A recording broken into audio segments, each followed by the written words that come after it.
Hey guys, Crafty here from Living in Beta, and today we have a super short and super simple video for you all revolving around maxing out that crafting XP and making bundles and bundles of eddies. Best kind of video if you ask me. Of course, I said it's super short. I promise you I won't go on too much. I just want to make sure I get the key points out there for you so you can follow along. And yeah, share this with your friends and tell your family and, you know, try and impress your new girlfriend. But yeah, anyway, let's not keep you any longer. Let's get into the video.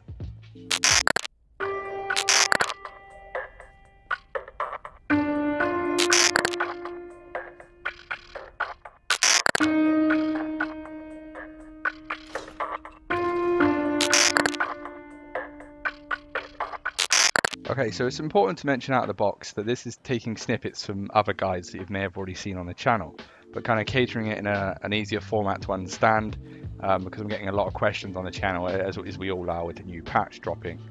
I'm going to bring it into a more of a generalized format so anyone can use it, and it can be used with any schematic or any item at any vendor, which I think is the most important thing. We're not going to be specific with the kind of schematic we're going to create or a certain mod or anything like that. If you do want anything like that, you can find that in the description below, where we'll put our specific videos of the general crafting guide and the Ashura crafting method that still works in patch 1.3 and the armadillo mod, of course.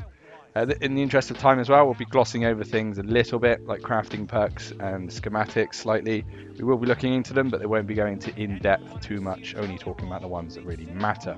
Now, as you can see, I'm in Kabuki Market right now. Am I? No, I'm in Cherry Blossom Market. I lied. Anyway, we're in Cherry Blossom Market. We're in Westbrook, Japantown, with the closest fast travel point being Cherry Blossom Market, or of course the Mega Building H8. Now you'll see I'm at a vendor, quite near a vendor here, which is specified as a junk shop on the map. But this is the vendor that we're going to be using for this video. Now, as I said, you can use any vendor that allows you to buy materials, components to be able to upgrade craft weapons. This vendor is unique because he also sells common and uncommon components.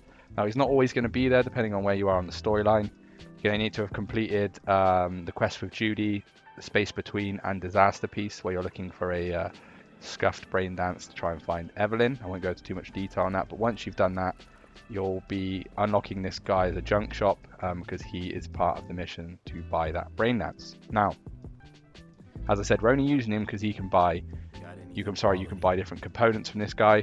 You can of course buy the epic components and rare components and everything from other vendors as well. Now, let me just refresh 24 hours to reset his inventory.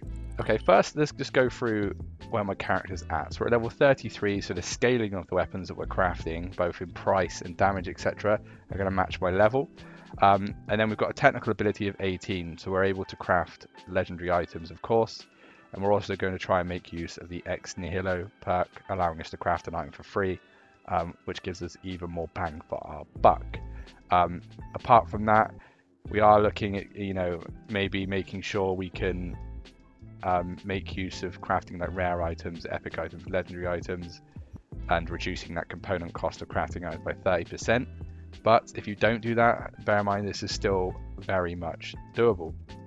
Now, the aim of the game is to really, as the title says, not just get that unlimited eddies, which of course we're all looking for in patch 1.3 with the nerfs to a lot of the previous exploits or glitches, but also almost speed level this skill progression XP bar as well.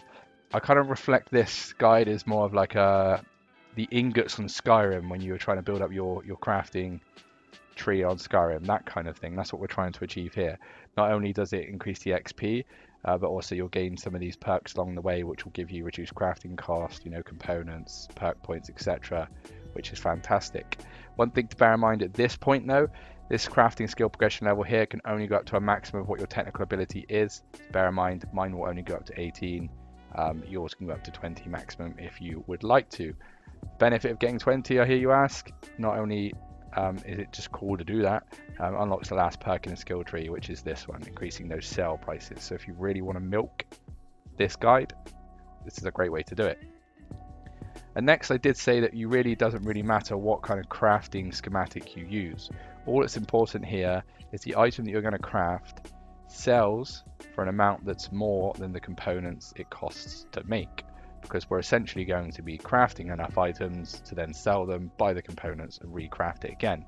That will not only make you eddies, but it will also be gaining that crafting XP. That's what we're going to do. That's what we're going to do. So let's talk you through it now. So what I'm going to do is craft this gun here.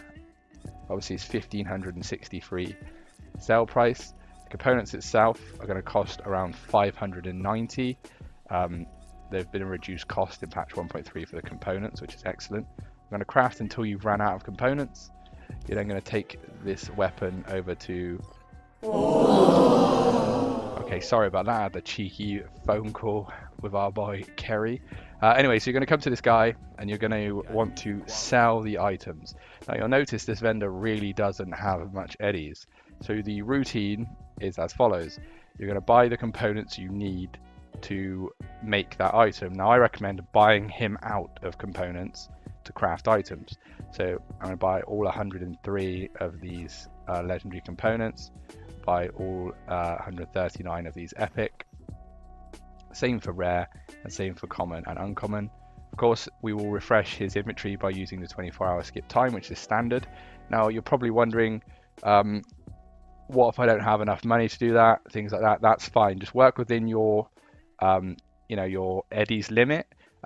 Over time, you're going to gain more eddies, but essentially it's always going to be free because we're buying those off him, and then we're going to sell the items that we've crafted prior to that, right? So we're always on that rotation of gaining eddies, gaining components, gaining eddies, gaining components, because the weapon itself, as we said before, is always going to sell for more than the components cost to make it. So not only are we getting those eddies back, we're getting a little bit more on top, and we're also getting the components to craft a lot more. And then essentially what you'll do is you'll just walk a tiny bit to the left here, skip that 24 hours to refresh his inventory. You'll then go into your crafting menu here, craft the weapon of your choice until you no longer can. And you see now I've just leveled up my crafting skill. So each time I'm getting a 440 XP here. You can see it's already going up quite a lot already. I'm already nearly halfway through level 11 and I've just dinged on just making this amount of weapons. Now, remember on that side as well, Ex Nihilo perk is also going to give you that chance to upgrade for free. You'll see that I probably made more weapons than I actually had components because that perk procs a couple of times. Now, you can see there with level 11 it's reducing the crafting cost again, so I'm gaining even more while leveling it up.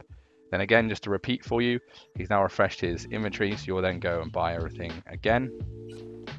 Now remember, you only need to really buy the components that you feel like you need, but I will say I like to make sure I pick up the rest of them as well, because you're never going to get a chance to do that, right? You can also buy the epic upgrades ones and rare upgrade, etc. as well if you wanted to. And then again, we've just obviously paid him nearly 22k eddies for those components, so we will now sell our weapons to make that back with a little bit on top.